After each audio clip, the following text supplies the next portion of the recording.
Good evening, everybody. Welcome to Virtual Thursdays, to our literary series. And tonight, our feature is William Orem. And let me tell you, but hopefully this is the most recent bio. But here is his web. If you want to find out more about him, just go to his website. But here is his bio. William Orem writes about spiritual quest and philosophical questions. His story, poems, and short plays have been published in over 100 literary journals, including the Princeton Arts Review, Alaska Quarterly Review, Sou'wester, and the New Formalist. His first story collection, Zombi, You My Love, won the GLCA New Writers Award, previously given to Louise Erdrich, Sherman Alexie, Richard Ford and Alice Munro. His second story collection, Across the River, won the Clay Reynolds Novella Prize. His first novel won the Eric Hoffer Award. His second novel won the Gival Press Novel Award. His first collection of poems, Our Purpose in Speaking, won the Wheelbarrow Books Poetry Prize. And I'm going to mispronounce this, Rubery or Rubber? It's got to be Rubery. Rubery International Book Award in Poetry. His first full-length play won the Maxim Mazumdar New Play Competition. His shorter plays have been performed, looks like all around the country. So with that, I'm going to turn it over to William. And William, welcome. Thank you, and well done. Maxim Mazumdar is a hard one to say, and the Rubery Book Award, yeah. Even a blind squirrel can find the Maxim Zumbar, as they say. So I'm going to read. Thank you for having me. And I figured that I would read some poems. I'm what's called a senior writer in residence at Emerson College. And I'm actually there as initially I came out as a fiction writer and started teaching fiction workshops, and then they found out that I write plays, and I invited me to create a playwriting workshop, and I started doing that.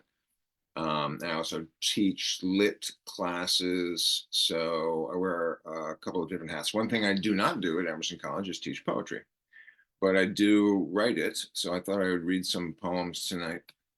My most recent collection, Our Purpose in Speaking, is a couple years old now, 2019, I think. And the ones, I won't read from that because it felt like maybe I should give you something a bit fresher. So here's some poems that have been published, but they've not yet been collected. They're all going to go in the next collection whenever I get that together. I've got 3 poems here. I timed them out. It should come in within time. I can do more if I'm under time or if people would like to hear them. This first poem is titled, You Are 100 Wild Centuries. Somebody give me a thumbs up if you can hear me, just so I know that I'm audible. Thank you. You Are 100 Wild Centuries. This was published in Pedestal. That title is the title itself is a line from a poem by Alberto Rios. You Are 100 Wild Centuries. This is a poem. My poem is about a woman planting a garden. Next to the basil and frothy dill that spring, and the chives in obedient rows, she planted catnip. Fingering the paper sleeves of seed at the garden store, nothing but curious. For weeks afterward, she forgot. Planting. There was her daughter's lost tooth. When did they start being worth $5? Her own had fetched a quarter and tears. There was that difficult passage at work. A brief scare over a mole revealed to be nothing. Planting. The hesitation of looking. What's to come?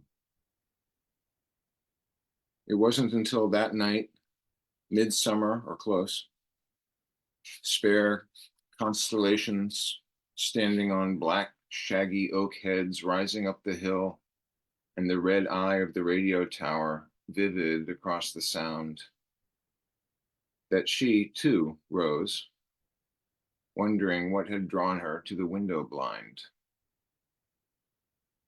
Cats. Cats were rolling in her garden, working the earth in fierce commas with their spines. 2 of them, no, 3, like something out of a fairy story.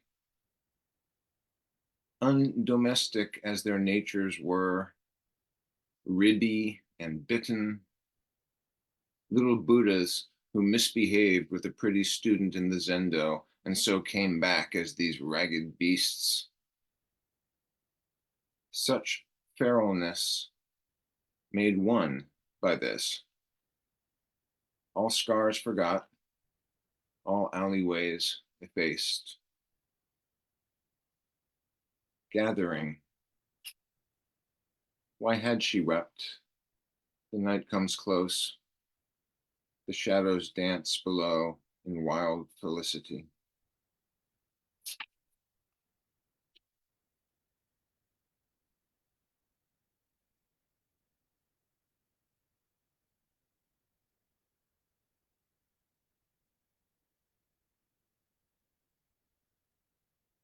Here's a prose poem. It has a Greek title, Patahos. Patahos, pardon me for not knowing Greek and mispronouncing that if you speak Greek. Patahos, P-T-O-C-H-O-S, a poor person, someone who is in extreme poverty, or possibly someone who is spiritually poor, someone who has been reduced to nothing. But a basic English translation might just be the poor person. Patahos.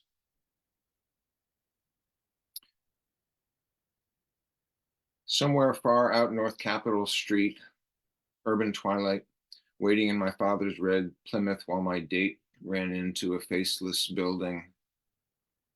I think she worked for a law office there. I think she had forgotten the contract oath. It's been decades now. I remember the lust of a young man's breath, mouth sticky, adrenaline making my finger ends tap. Whatever struck the window was loud. Too startled to respond with anger, I cranked down the glass and saw the beggar holding out a prosthetic leg.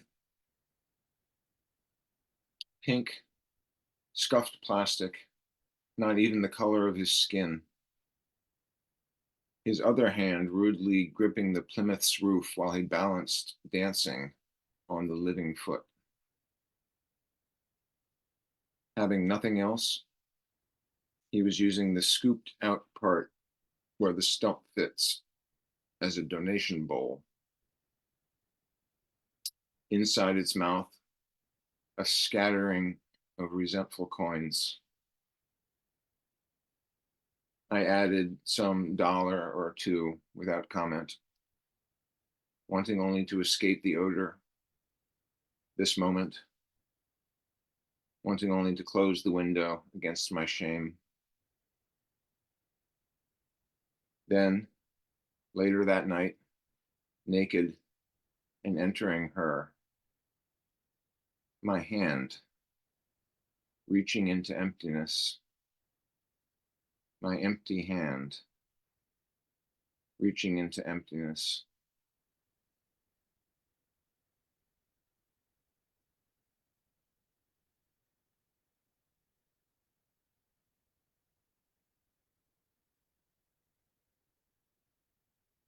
I should say that one was picked up by the International Lawrence Durrell Society in their poetry contest this year, and they have it on their website right now. Here's one that takes a little explanation. It's a little bit cerebral, so I just need to say a few things or it won't make any sense. The poem is titled "The Festal Letters." It's going to be coming out in a collection by Tupelo Press called The Last Milkweed. That's in process right now. The Festal Letters. So the title is a reference to letters called the Easter letters or the Festal letters that have, it's a tradition in the Catholic Church that goes all the way back to the Council of Nicaea, when it was decided that a certain number of bishops should determine every year when Easter would be. they needed astrologers and astronomers and other kinds of things to figure out exactly when Easter is supposed to fall. So every year, these bishops send out letters and they say Easter is going to be on this particular date. Those are still to this day called the festal letters or the Easter letters. You need to know that the first gospel is actually the one that we call Mark. That's the earliest gospel, and that the earliest edition of Mark's gospel ends without any resurrection images.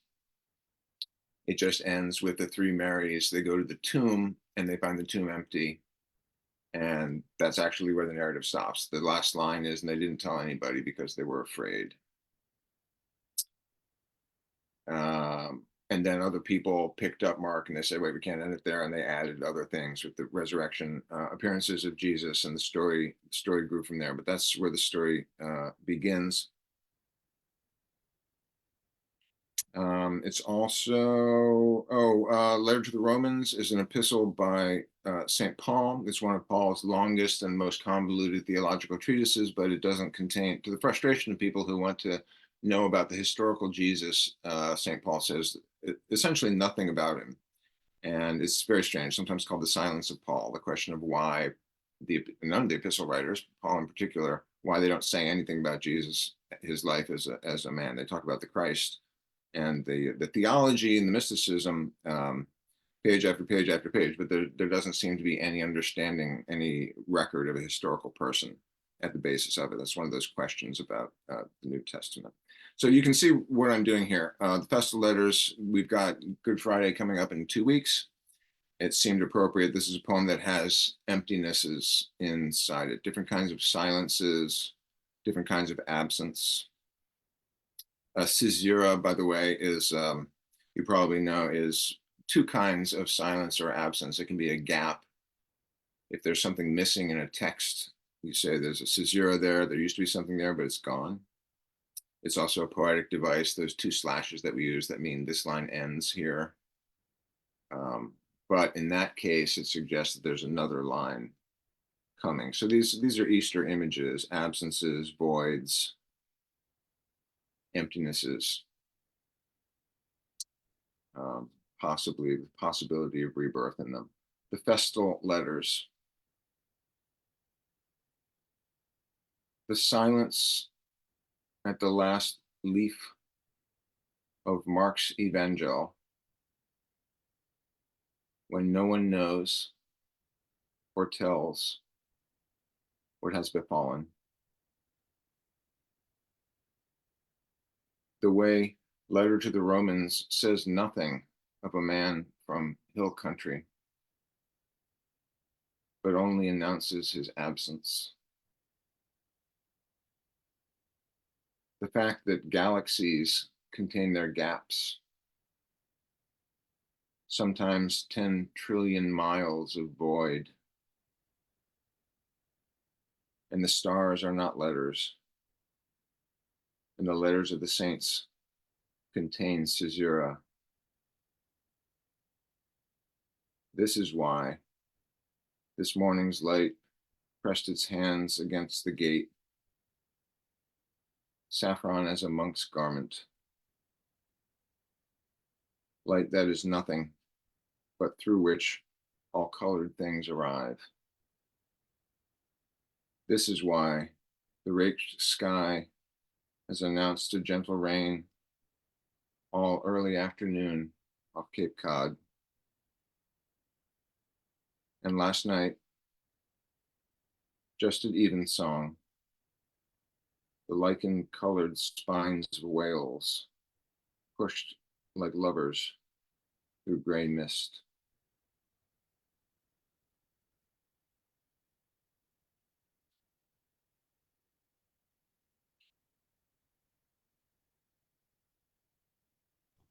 Well, hey there. That Hey was a there. great reading. There's some really solid work there, William. So I'm going to start with some questions in the chat right away. So from DeWitt, you cite all your genres but memoir, and DeWitt says he recalls reading an amazing essay about being attacked by a shark. Are you writing more essays these days, or Was that just a rare essay? Um, well, a little bit of both. DeWitt is remembering a long form personal essay I wrote that was inspired by the anniversary of the movie Jaws and what it had to do with my own life. And I did a very similar essay inspired by the 50th anniversary of the movie The Exorcist. And that essay came out in a very small magazine called Writer Magazine earlier this year. And I'm trying to get it into larger circulation now. So it's both. I rarely write essays, but on occasion when I do, they tend to be long form essays. In both those instances, things inspired by popular movies that were relevant to my youth and led me into the some autobiographical essay form. So were you attacked by a shark?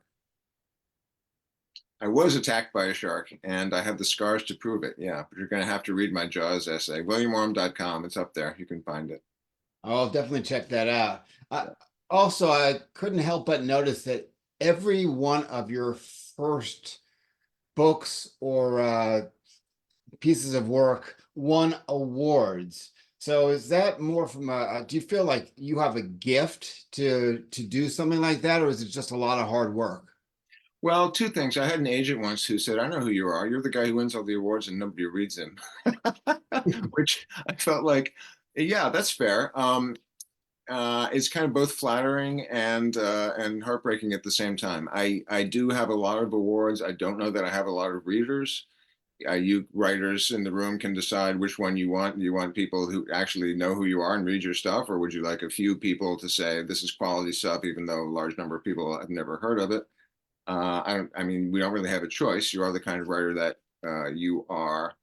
The other thing that I would say is I also win a lot of awards, not because I'm such a great guy, but because I use them as a deadline. It's as basic as that. My brain, if I say to my brain, if you don't get it in by April 15th, you won't be able to apply for the something something, then my brain will do the work. Kind of like some people need a workshop to get their story in, right? Other people, it feels like, oh no, don't put a burden on me, just let me go. I like having something on my calendar that says this is the date when you have to apply for something something.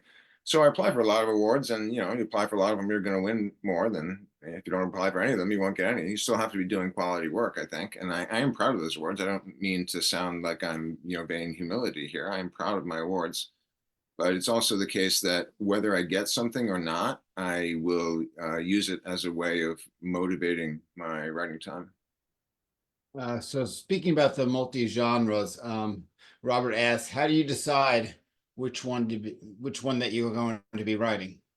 Um, I just let the muse do it, and I don't know where that comes from. I had a cello teacher once. I used to practice to play cello, and I said, "Where's all this stuff come from? Musical inspiration?" And she made this gesture, like that. It's up there, and it comes down here.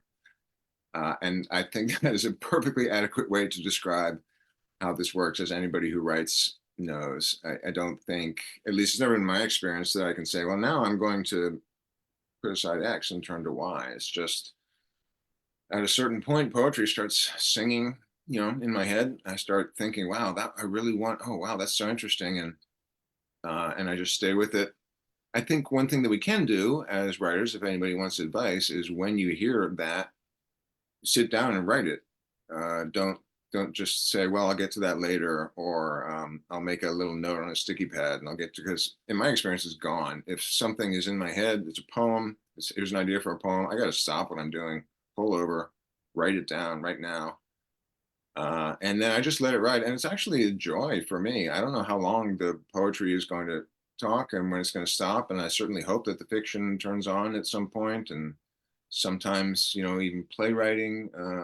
Essays feel more planned. Like I want to write an essay about something, but with things like poetry and fiction, especially, and sometimes with 10-minute plays, ideas just start to talk inside my head, and I try to run with them.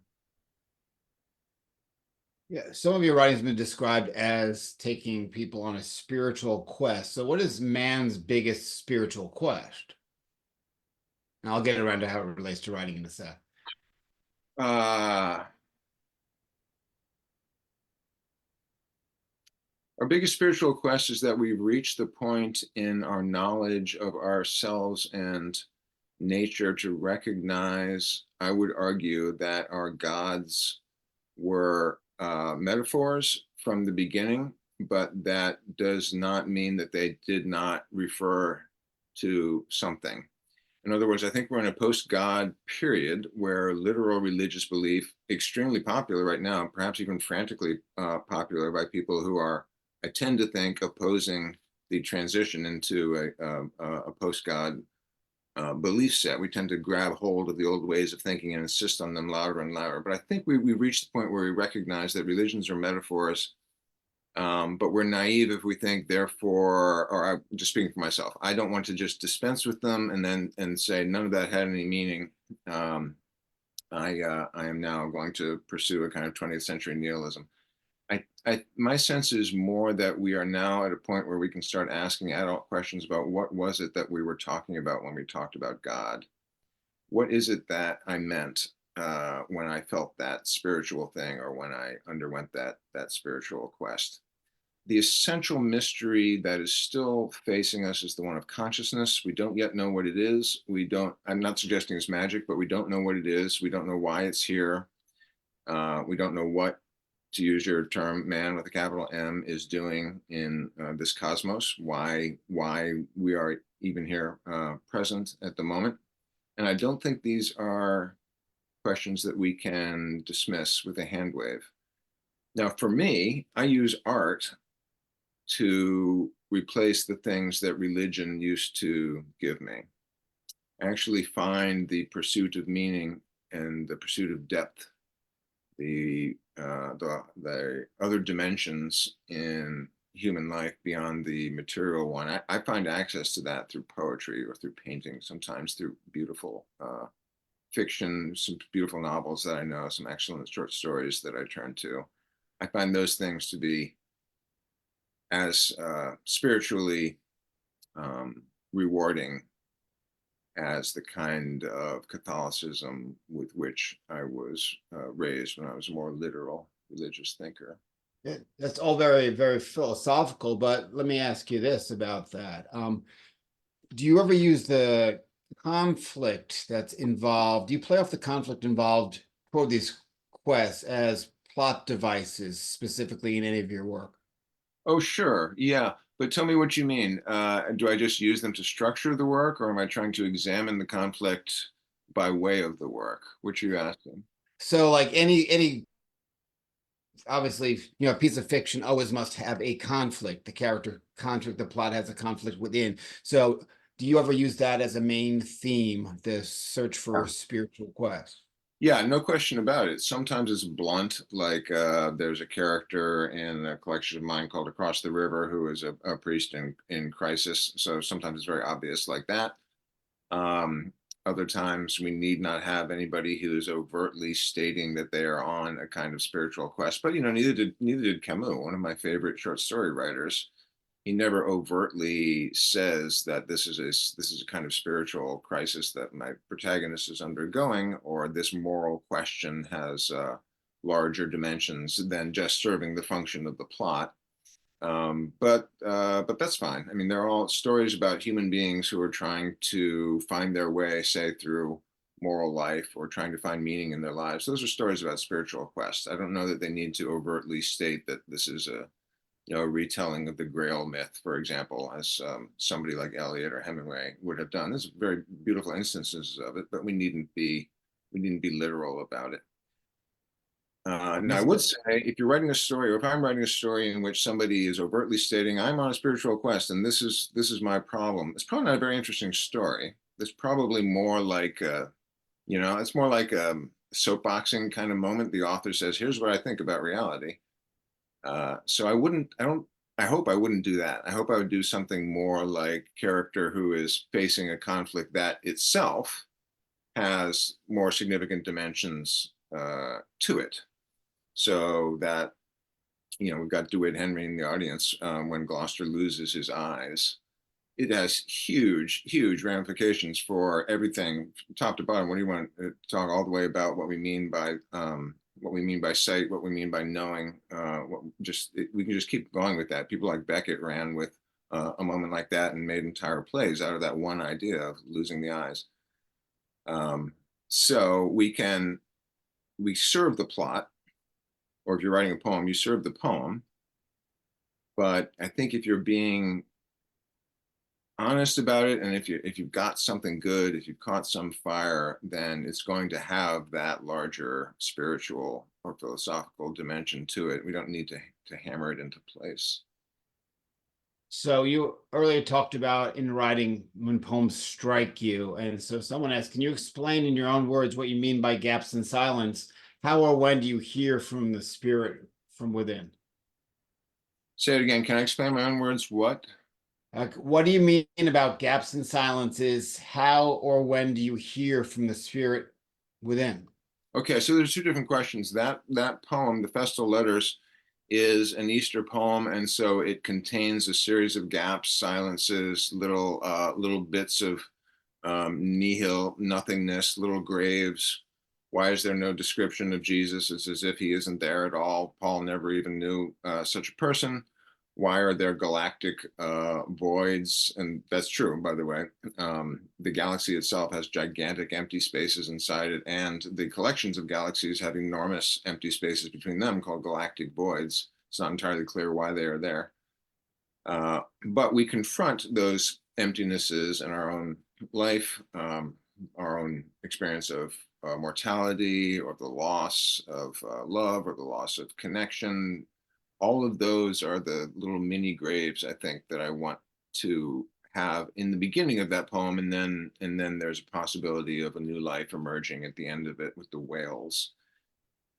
So that's one answer. Then the second question was, how do I hear? How does the spirit speak? Was that it? How does the spirit speak in my life? Let me see the exact words here. When how or when do you hear from the spirit within? Yeah, I don't have a specific answer to that. I wish I had something really dramatic to say right here, but it's not something that I know how to summon. I suppose we can invoke the spirit. We used to tell the muse to come sing through me. Some people just sit in silence and they invite the spirit, but I don't know that I have the power to say now muse, sing. And that's not been my experience. My experience is more that I just try and stay receptive and be there in a very literal way. Be there at the keyboard or with your pen and paper, however you do it. And I always tell my students, have a certain time every day when you know you're going to be there and nothing can interrupt you. And at some point, whatever that thing is, right, we'll speak, and we hope to be able to write it when that happens. Let's wrap this up by talking about your teaching and some of the young minds that you are working with. So Robert asks, what are the top 3 themes and plots college students right now in creative writing classes? And also, what do you find yourself suggesting the most for student revisions? Okay, so the ones that most people do that you should avoid, if that's what the question is, because everybody's doing them and they're not really that interesting. The drunken party.